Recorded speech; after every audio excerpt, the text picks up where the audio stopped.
Hello my dear students, welcome back to learn easily channel. ಈ ಒಂದು ವಿಡಿಯೋದಲ್ಲಿ ನಾವು ಜಾನ್ ಡನ್ ರವರು ಬರೆದಿರತಕ್ಕಂತಹ holy sonnet death be not proud ಈ ಒಂದು ಪದ್ಯದ ಕನ್ನಡದ ಲೈನ್ ಬೈ ಲೈನ್ ಎಕ್ಸ್ಪ್ಲನೇಷನ್ ಸಮರಿಯನ್ನ ಡಿಸ್ಕಸ್ ಮಾಡೋಣ. ಜಾನ್ ಡನ್ ರವರು ಬರೆದಿರತಕ್ಕಂತಹ ಡೆತ್ ನಾಟ್ ಬಿ ಪ್ರೌಡ್ ಈ ಒಂದು ಸಾನೆಟ್ ಹೋಲಿ ಸಾನೆಟ್ ಅಂತೇಳಿ ಪ್ರಸಿದ್ಧವಾಗಿದೆ. ಈ ಸಾನೆಟ್ನ ಮೈನ್ ಥೀಮ್ ಅನ್ನ ನೋಡಿದಾಗ ಮೃತ್ಯುವಿನ ಮೇಲಿನ ಜಯ ಸಾಧಿಸುವ ಒಂದು ಕ್ರಿಶ್ಚಿಯನ್ ನಂಬಿಕೆ, ಧಾರ್ಮಿಕ ಧೈರ್ಯದ ಮೇಲೆ ಈ ಒಂದು ಪೊಯಂ ಬರೆದಿರ್ತಾರೆ. ಈ ಪದ್ಯದ ಮೂಲಕ ಕವಿ ಮೃತ್ಯುವಿನ ಶಕ್ತಿಯನ್ನ ನಿರಾಕರಿಸ್ತಾರೆ ಮತ್ತೆ ಅದನ್ನ ಹೀಯಾಳಿಸ್ತಾ ಇದ್ದಾರೆ. ಮೃತ್ಯುವು ಹೆಮ್ಮೆ ಪಡಬಾರದು, ಡೆತ್ ಬಿ ನಾಟ್ ಫ್ರೌಡ್, ಅದು ಜನರು ಭಾವಿಸುವಷ್ಟು ಶಕ್ತಿಶಾಲಿ ಅಥವಾ ಭಯಾನಕವಲ್ಲ. ಮೃತ್ಯು ಒಂದು ಪಾಪದ ಮೃತ್ಯು ಅಂತ ಹೇಳ್ತಾ ಇದ್ದಾರೆ, ಅದರ ಶಕ್ತಿ ಸೀಮಿತವಾಗಿದೆ ಅಂತ ಹೇಳ್ತಾರೆ. ಮೃತ್ಯು ಎಂದರೆ ನಾಶವಲ್ಲ, ಆದರೆ ದೇಹಕ್ಕೆ ವಿಶ್ರಾಂತಿ ಮತ್ತು ಆತ್ಮಕ್ಕೆ ಬಿಡುಗಡೆಯನ್ನು ನೀಡುತ್ತೆ. ಮೃತ್ಯು ಕೇವಲ ಒಂದು ಸಣ್ಣ ನಿದ್ರೆಯಂತೆ. ಇದನ್ನ ನಿದ್ರೆ ಮತ್ತು ವಿಶ್ರಾಂತಿಗೆ ಹೋಲಿಸಿ ಹೇಳ್ತಾ ಇದ್ದಾರೆ. ನಿದ್ರೆ ಮತ್ತು ವಿಶ್ರಾಂತಿ ಸುಖಕರವಾಗಿದ್ದರಿಂದ ಮೃತ್ಯುವು ಹೆಚ್ಚು ಸುಖವನ್ನು ನೀಡಬೇಕು ಅಂತ ಹೇಳ್ತಾರೆ. ಮೃತ್ಯುವು ಸ್ವತಂತ್ರ ಶಕ್ತಿಯಲ್ಲ, ಆದರೆ ಅದು ಇತರ ಶಕ್ತಿಗಳಿಗೆ ಅಧೀನವಾಗಿದೆ. ಇದು ವಿಧಿ, ಅವಕಾಶ, ರಾಜರು ಮತ್ತು ಹತಾಶ ಮನುಷ್ಯರಿಗೆ ಗುಲಾಮನು. ಮೃತ್ಯುವು ಸ್ವತಃ ಕೊಲ್ಲುವುದಿಲ್ಲ, ಆದರೆ ವಿಷ, ಯುದ್ಧ, ರೋಗಗಳಿಂದ ಸಾಯಿಸುತ್ತೆ. ಅಂದರೆ ಮೃತ್ಯುವು ಕಾರ್ಯನಿರ್ವಹಿಸಲು ಬಾಹ್ಯ ಕಾರಣಗಳನ್ನು ಅವಲಂಬಿಸಿದೆ ಅಂತ ಈ ಒಂದು ಕವನದಲ್ಲಿ ತಿಳಿಸಿರ್ತಾರೆ. ಬನ್ನಿ ಈ ಒಂದು sonnet, holy sonnet death be not ಪ್ರೌಡ್ನ ಲೈನ್ ಬೈ ಲೈನ್ ಎಕ್ಸ್ಪ್ಲನೇಷನ್ ಸಮರಿಯನ್ನ ಡಿಸ್ಕಸ್ ಮಾಡ್ತಾ ಹೋಗೋಣ. ಜಾನ್ ಡನ್ ರವರು ಇಲ್ಲಿ ಮೊದಲ ಸಾಲುಗಳಲ್ಲಿ ಹೇಳ್ತಾರೆ, death be not proud thou some have called the mighty and dreadful for thou art not so.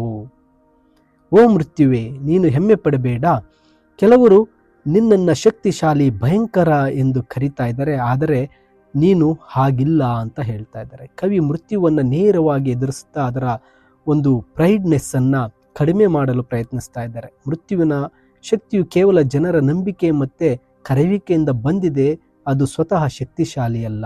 ಜನರು ಮೃತ್ಯುವನ್ನು ಶ್ರೇಷ್ಠವೆಂದು ಭಾವಿಸಿದ್ದರೂ ಸಹ ಅದು ಶಕ್ತಿಯುತವಾಗಿಲ್ಲ ಅಥವಾ ಭಯಾನಕವಾಗಿಲ್ಲ ಅಂತ ಕವಿ ಜಾನ್ ಡನ್ನೆರ್ ಅವರು ಇಲ್ಲಿ ಹೇಳ್ತಾ ಇದ್ದಾರೆ. ಮೃತ್ಯುವಿನ ನಿಜವಾದ ಶಕ್ತಿ ಇಲ್ಲ ಅಂತ ಹೇಳ್ತಾರೆ.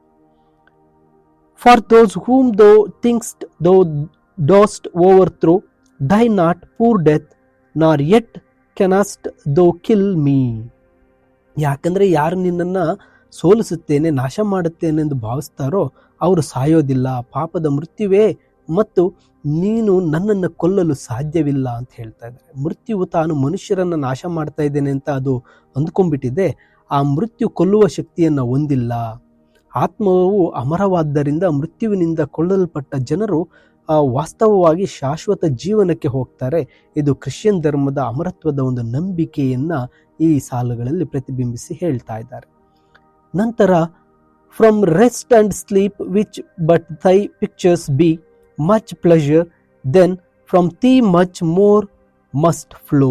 ನೋಡಿ, ವಿಶ್ರಾಂತಿ ಮತ್ತೆ ನಿದ್ರೆಯಿಂದ, ಇವು ನಿನ್ನ ವಿಶ್ರಾಂತಿ ಮತ್ತೆ ನಿದ್ರೆಗಳು ಕೇವಲ ಒಂದು ಸಾವಿನಂತೆ, ನಿನ್ನ ಚಿತ್ರಗಳಂತೆ, ಮತ್ತೆ ಅವುಗಳಲ್ಲಿ ಹೆಚ್ಚು ಸಂತೋಷ ಸಿಗುತ್ತೆ. ಹಾಗಾಗಿ ನಿನ್ನಿಂದ ಇನ್ನೂ ಹೆಚ್ಚಿನ ಸುಖ ನಾನು ಹರಿಯಬೇಕು ಅಂತ ಹೇಳ್ತಾರೆ. ನಿದ್ರೆ ಮತ್ತು ವಿಶ್ರಾಂತಿಗಳು ಮೃತ್ಯುವಿನ ಚಿಕ್ಕ ಪಿಕ್ಚರ್ಸ್, ಅಂದರೆ ಪ್ರತಿರೂಪಗಳೇ ಆಗಿದೆ. ನಿದ್ರೆಯು ನಮಗೆ ವಿಶ್ರಾಂತಿ ಸುಖವನ್ನು ನೀಡುತ್ತೆ. ನಿದ್ರೆಯೇ ಸುಖಕರವಾಗಿದ್ದರೆ ನಿದ್ರೆಗಿಂತಲೂ ದೊಡ್ಡ ನಿದ್ರೆ ಆದ ಮೃತ್ಯುವು ಇನ್ನೂ ಹೆಚ್ಚಿನ ಶಾಂತಿ, ಪರಮಾನಂದವನ್ನು ನೀಡಬೇಕು. ಮೃತ್ಯು ಒಂದು ಸುಖದ ಮಾರ್ಗವಾಗಿದೆ, ಸಾವು ಅಂತಕ್ಕಂಥದ್ದು ಒಂದು ಸುಖದ ಮಾರ್ಗವಾಗಿದೆ ಅಂತ ಹೇಳ್ತಾರೆ.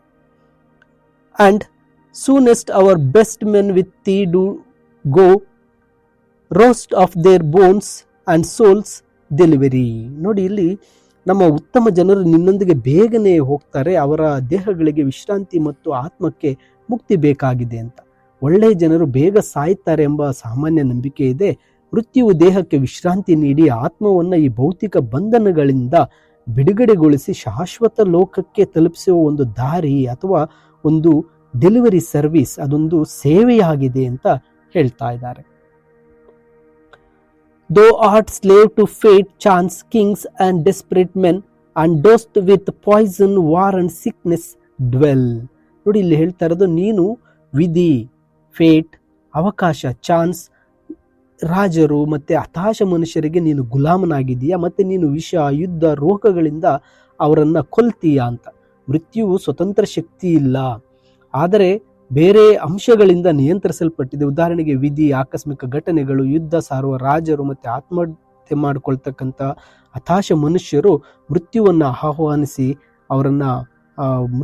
ಅವರು ಆಹ್ವಾನಿಸ್ತಾರೆ, ಬಳಸ್ತಾರೆ.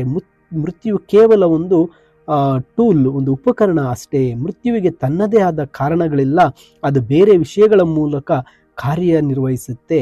ಆ ಮೃತ್ಯು ಅಂತಕ್ಕಂಥದ್ದು ಒಂದು ವಿಷ, ಒಂದು ಯುದ್ಧ ಮತ್ತು ರೋಗಗಳಿಂದ ಮನುಷ್ಯರನ್ನ ಕೊಲ್ಲುತ್ತೆ. ಅದಕ್ಕೆ ತನ್ನದೇ ಆದ ಶಕ್ತಿ ಇಲ್ಲ ಅಂತ ಹೇಳ್ತಾ ಇದ್ದಾರೆ.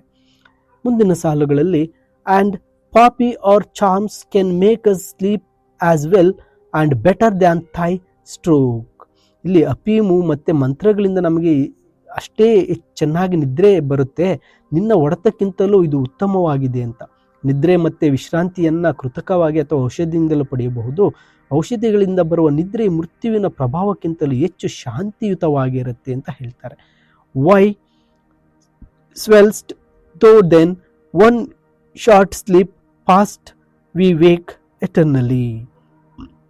ನೀನು ಏಕೆ ಹೆಮ್ಮೆ ಪಡ್ತಾ ಇದೀಯಾ?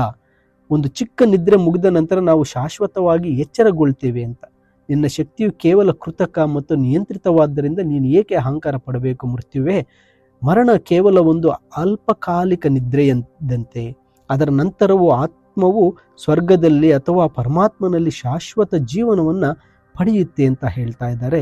ಇನ್ನು ಕೊನೆಯ 2 ಸಾಲುಗಳಲ್ಲಿ, and death shall be no more, death thou shalt dye.